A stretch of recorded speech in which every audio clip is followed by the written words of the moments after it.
संकष्टी चतुर्थी व्रत कथा।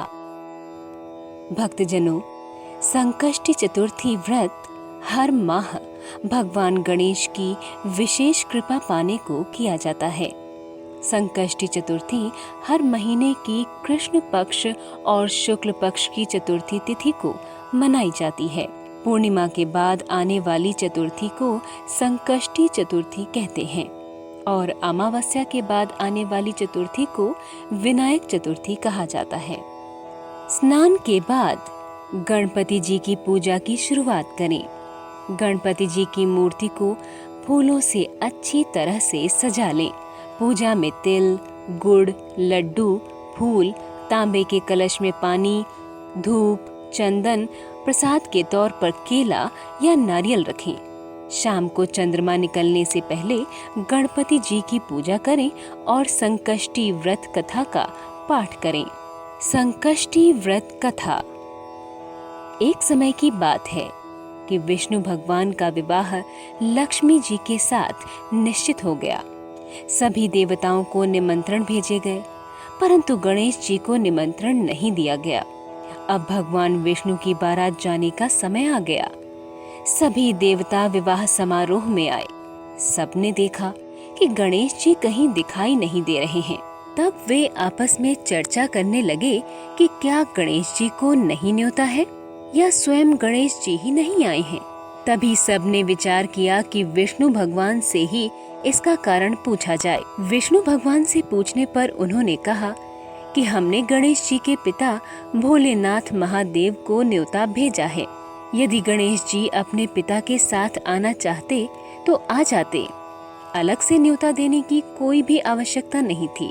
दूसरी बात ये है कि उनको 1.25 मन मूंग, 1.25 मन चावल, 1.25 मन घी और 1.25 मन लड्डू का भोजन दिन भर चाहिए।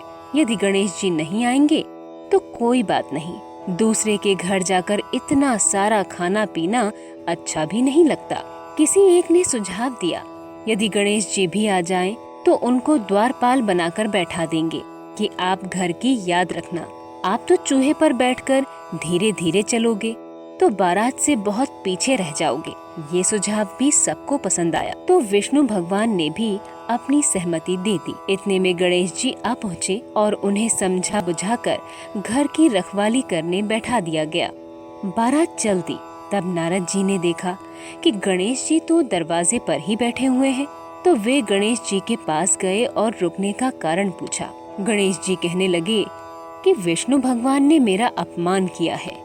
नारद जी ने कहा कि आप अपनी मूषक सेना को आगे भेज दें तो वह रास्ता खोद देगी, जिससे उनके वाहन धरती में धंस जाएंगे। तब आपको सम्मान पूर्वक बुलाना पड़ेगा। अब तो गणेश जी ने अपनी मूषक सेना जल्दी से आगे भेज दी और सेना ने जमीन खोद दी। जब बारात वहाँ से निकली तो रथों के पहिए धरती में धंस गए। लाख कोशिश करें परंतु पहिए नहीं निकले। किसी की समझ में नहीं आ रहा था कि अब क्या किया जाए। तब नारद जी ने कहा, आप लोगों ने गणेश जी का अपमान करके अच्छा नहीं किया। यदि उन्हें मना कर लाया जाए तो आपका कार्य सिद्ध हो सकता है और यह संकट टल सकता है। शंकर भगवान ने अपने दूत नंदी को भेजा और वे गणेश जी को लेकर आए। गणेश जी का आदर सम्मान के साथ पूजन किया गया। तब कहीं रथ के पहिए निकले। अब रथ के पहिए निकल तो गए, परंतु वे टूट फूट गए तो उन्हें सुधारे कौन। पास के खेत में खाती काम कर रहा था। उसे बुलाया गया।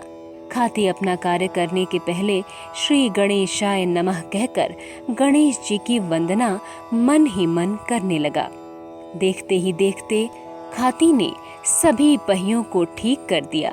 तब खाती कहने लगा कि हे देवताओं, आपने सर्वप्रथम गणेश जी को नहीं मनाया होगा और न ही उनकी पूजा की होगी, इसीलिए तो आपके साथ यह संकट आया है। हम तो मूर्ख अज्ञानी हैं, फिर भी पहले गणेश जी को पूजते हैं। आप लोग तो देवता गण हैं, फिर भी आप गणेश जी को कैसे भूल गए। इसके बाद सभी ने गणेश जी से प्रार्थना की। उनके आशीर्वाद से ही मंगल कार्य संपन्न हुआ। श्री गणेश चतुर्थी का यह व्रत समस्त मनोकामनाओं की पूर्ति करने वाला व्रत माना जाता है। इस व्रत को करने से मनुष्य के सारे कष्ट दूर होकर मनुष्य को समस्त सुख सुविधाएं प्राप्त होती हैं।